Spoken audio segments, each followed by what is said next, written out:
Hello दोस्तों, कैसे हैं आप लोग। तो स्वागत है आपका हमारी एक और वीडियो में। और आज मैं बहुत इम्पॉर्टेंट टॉपिक जो है वो कवर करने वाला हूँ।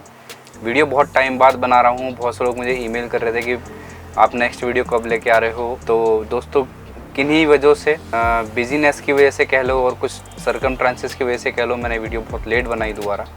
लेकिन अब जो मैं टॉपिक कवर कर रहा हूँ अगेन, जैसे मैंने वो SSD वाला जो एक टॉपिक उठाया था जिसे आप लोगों ने बहुत प्यार दिया, और उसी तरीके से एक नई चीज़ मैं आपको बताऊंगा जो YouTube पे आपको जो है वो सुनने को जो है वो नहीं मिलेगी, ना ही किसी यूट्यूबर ने इस चीज़ को कभी कवर किया है। तो वीडियो जो है वो लास्ट तक ज़रूर देखना।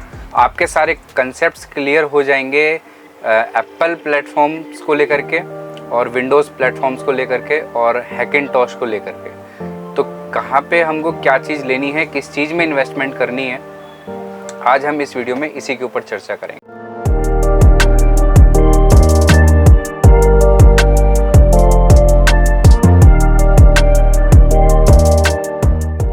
तो दोस्तों, अभी हुआ ऐसा कि मेरे पास एक मेरा क्लाइंट आया और उसको एक बेसिकली गेमिंग पीसी बनाना था। लेकिन गेमिंग पीसी बनाते बनाते वो बहुत ज़्यादा कंफ्यूज था कि उसको एक एप्पल का जो है वो पीसी लेना चाहिए या फिर उसको जो है एक गेमिंग पीसी जो है वो असेंबल करना चाहिए। उसका जो मेन पर्पस था वो एडिटिंग, उसका जो है वो मेन पर्पस था। लेकिन उसका कन्फ्यूजन से मुझे साफ लगा कि यार ये चीज़ के बारे में लोगों को नॉलेज नहीं है।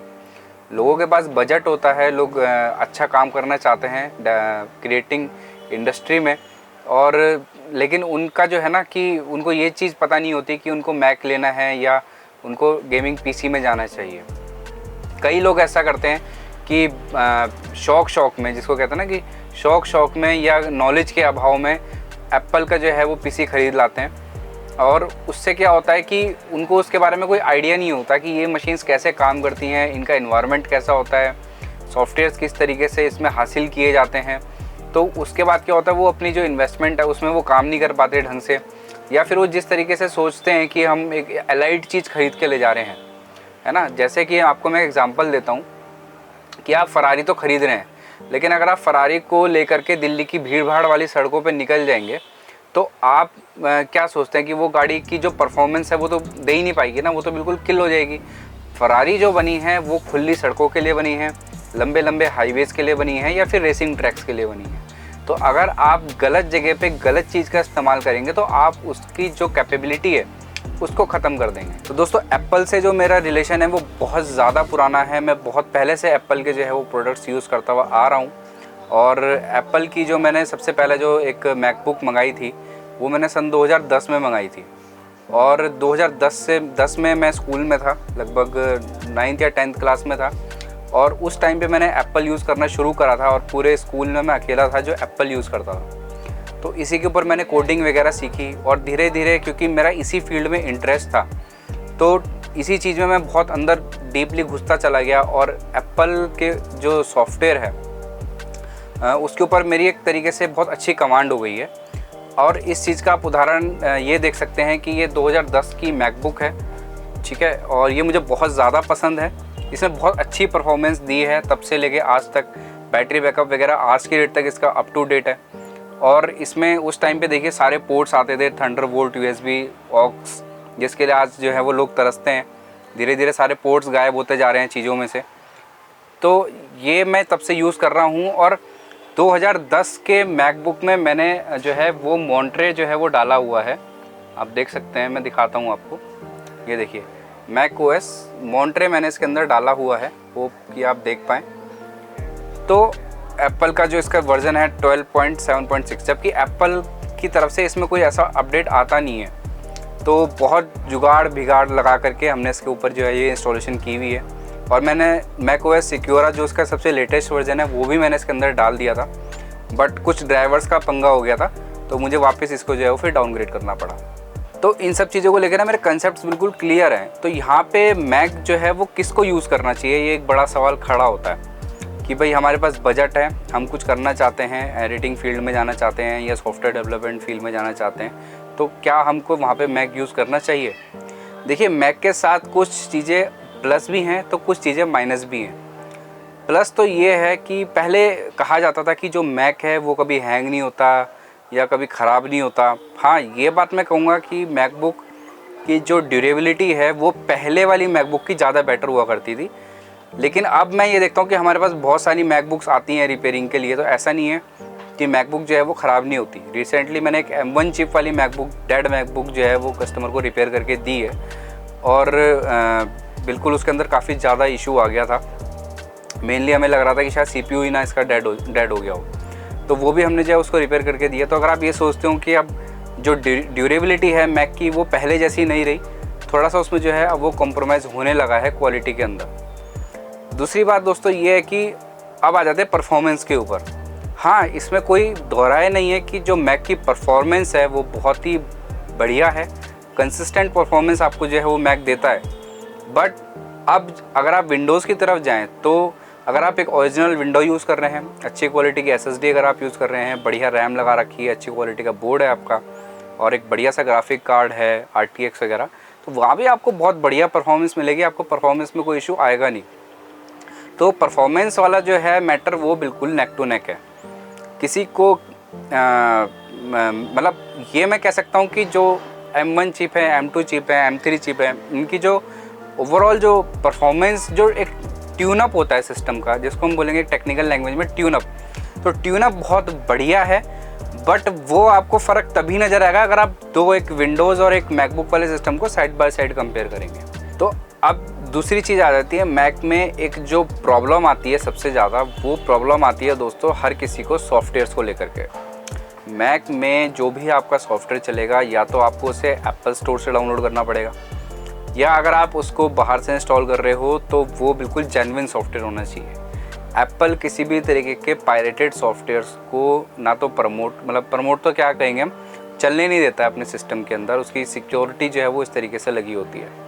बट यहाँ पे एक थोड़ा सा फ़र्क आ जाता है, जैसे हम लोग हैं या कोई भी टेक्निकल बंदा है जिसको अच्छी खासी टेक्निकल नॉलेज है इन सब चीज़ों की, तो हम लोग क्या है ना, जुगाड़ विगाड़ लगा करके जो है वो सॉफ्टवेयर रन कर लेते हैं। क्रैक वर्जन जो है हम वो मैक पर रन कर लेते हैं।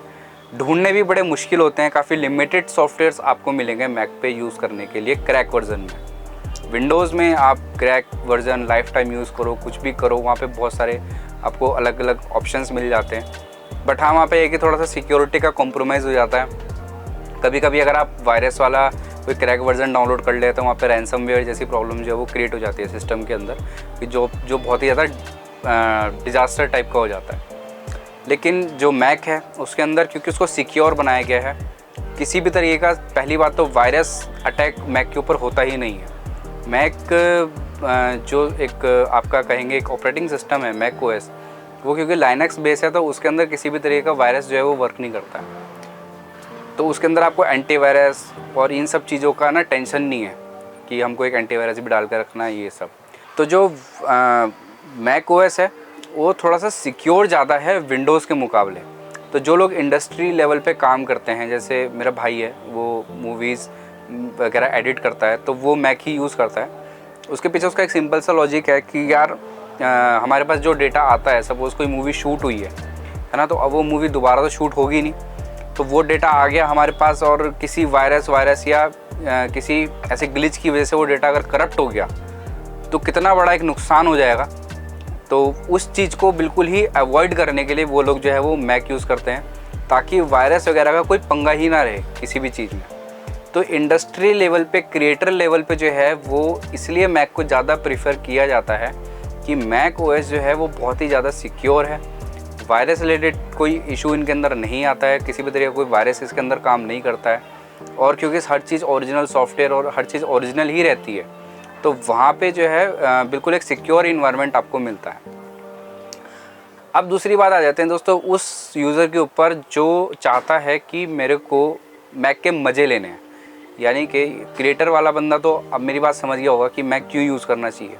परफॉर्मेंस वाइज ठीक है, अब 19-20 का फ़र्क रह गया है परफॉर्मेंस में, लेकिन अगर आपको एक बिल्कुल सिक्योर इन्वायरमेंट चाहिए तो ही आप मैक OS की तरफ जाए, जहाँ पे आपके पास इतना पैसा हो कि आप सारे सॉफ्टवेयर जो हैं वो मैक्सिमम सॉफ्टवेयर्स आप परचेज़ कर सकें, है ना। और जो भी आप देखिए कि अब आप अपनी रिक्वायरमेंट के हिसाब से देख सकते हैं कि आपको किस किस सॉफ्टवेयर को जो है वो परचेज़ करना पड़ेगा, तो उसी हिसाब से आप जो है वो अपना डिसीज़न ले सकते हैं। भाई जैसे हम लोग एडिटिंग के लिए प्रीमियर प्रो यूज़ करते हैं, फिर फ़ोटोशॉप यूज़ करते हैं, और 50 तरीके के सॉफ्टवेयर्स होते हैं, जैसे एडोब के एक्रोबैट्स हो गए, ये वो 50 तरीके के सॉफ्टवेयर होते हैं। आपके साउंड एडिटिंग में अगर आप जाएंगे तो FL स्टूडियो वगैरह है, क्यूब बेस है, तो ये सब विंडोज़ में तो क्रैक में चल जाते हैं, बट ये मैक में क्रैक में नहीं चलते। और अगर क्रैक में चल भी गए तो मैक OS अपडेट के साथ, जैसे आप अपना मैक OS अपडेट करोगे तो वो जो क्रैक वर्जन है वो क्रैश कर जाएगा। तो ये एक समस्या आती है मैक के अंदर। लेकिन अगर आपके पास है बजट कि आप एक सिक्योर एनवायरनमेंट के अंदर काम करना चाहते हैं और आप हर सॉफ्टवेयर को परचेज़ करना चाहते हैं अपने फील्ड के, तो आप डेफिनेटली मैक की तरफ जाएं। अब दूसरी तरफ आते हैं दोस्तों कि जिसको लेने हैं, आप बहुत सारी ऑडियंस ऐसी है ना कि हम भाई फील लेना चाहते हैं कि हम क्या करें भाई, हम 2-2.5 लाख का मैक तो OS ख़रीद लें, बट हमारा वर्क ही नहीं है उस लेवल का, बट हमको फील भी लेना है कि हमको जो है वो मैक OS यूज़ करके देखना है कि हम कैसे उसको जो है वो यूज़ कर सकते हैं, या क्या उसको यूज़ करने में जो है वो या उसको सीखना चाहते हैं खरीदने से पहले, मैक OS को खरीदने से पहले सीखना चाहते हैं। तो वहाँ पे आपको क्या करना है कि आप एक सिंपल PC बिल्ड कीजिए i5 या i7 अपने बजट के अकॉर्डिंग, और उसको हैकिंटॉश में कन्वर्ट करवा लीजिए। मैं जो घर पे PC यूज़ करता हूँ वो मैंने हैकिंटॉश बनाया हुआ है और बहुत बढ़िया काम करता है। हैकिंटॉश भी ऐसा नहीं है कि कोई उसके अंदर क्रैशेज़ वगैरह आते हैं। हाँ, एक पंगा उसके अंदर आता है ड्राइवर्स को लेकर के। तो अगर आप ग्राफिक कार्ड वगैरह यूज़ करेंगे ना, तो आपको ड्राइवर्स में थोड़ा सा इशू आएगा ग्राफिक कार्ड के ड्राइवर्स डालने में। बट अगर आप इंटेल का ऐसा प्रोसेसर यूज़ करेंगे कि जिसमें इनबिल्ट उसके ग्राफिक्स हैं, तो वहाँ पे जो है वो आपकी मशीन बढ़िया काम करेगी। ड्राइवर्स वगैरह का उतना ज़्यादा पंगा नहीं आएगा, और आप एक सीख सकते हैं कि मैक OS जो है वो कैसे काम करता है, कैसा उसका इन्वायरमेंट रहता है, कैसे कैसे जो है वो उसके अंदर चीज़ें काम करती है। तो दोस्तों, केवल अगर आप शौक़ के लिए लेना चाहते हैं या मैक OS को सीखना चाहते हैं, एजुकेशनल पर्पज़ से लेना चाहते हैं, या केवल अपना फील लेने के लिए उसको ख़रीदना चाहते हैं, तो मैक में इन्वेस्टमेंट करने की बजाय आप हैकिंटॉश की तरफ जा सकते हैं।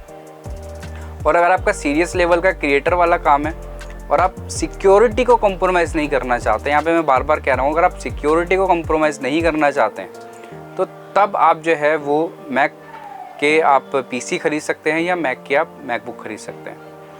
तो क्योंकि परफॉर्मेंस वाला जो बात है, आप लोग बोलते हैं उस चीज़ को, बट वो चीज़ मेरे ज़्यादा गले नहीं उतरती। वो मेरा पॉइंट ऑफ व्यू है कि परफॉर्मेंस में अब विंडोज़ लैपटॉप और विंडोज़ PC में और मैक में अब कोई बहुत ज़्यादा का डिफरेंस नहीं रह गया। बहुत पावरफुल मशीन्स होती जा रही हैं टाइम के साथ, धीरे धीरे जैसे ऐसे प्रोसेसर्स और चीज़ें अपग्रेड हो रही हैं।